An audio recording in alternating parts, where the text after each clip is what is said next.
¿Qué tal? ¿Cómo están? Soy Jorge Luis desde Turismo Tayta Imbabura, Pucará. Ahorita vamos a hacer quimbolitos y para eso necesitamos algunos ingredientes y también hojas de acera, ¿ya? Y ahorita me está ayudando mi prima Aileen. Nacho, Aileen. A ver, más nata, Aileen. Quichuapi, a ver. Shuk ishkay kimsa chusku picha sukta kanjis pusa iskunchunga nga shuk chunga ishkay. Sí, chunga ishkay, ya. Ya gunanga español pe. 1, 2, 3, 4, 5, 6, 7, 8, 9, 10, 11, 12, 13. Ya. Gunanga inglés pe cuende. 1, 2, 3, 4, 5, 6, 7, 8, 9, 10. Oh, achí. Alima, ña, ahorita vamos a comer, miren, aquí está mi prima que está aprendiendo a hablar 3 idiomas. Nacho, Aileen, Kim Santamo Shanki. Sí. ¿Qué tal? ¿Cómo están? Soy Jorge Luis y este es Turismo Tayta Imbabura, Pucará.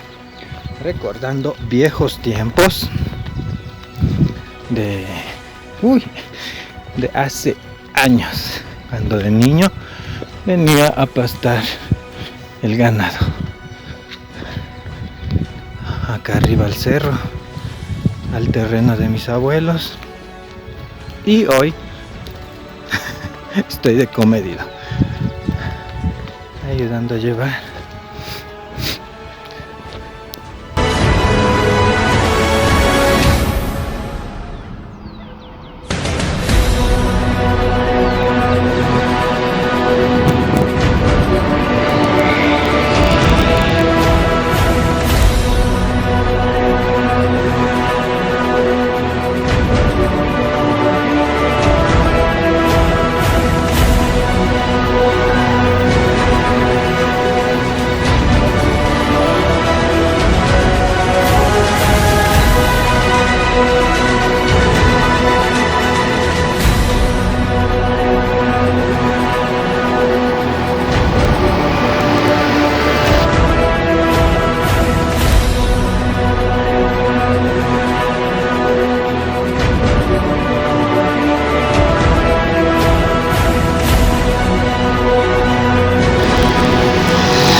Turismo Tayta Imbabura, la aventura te espera.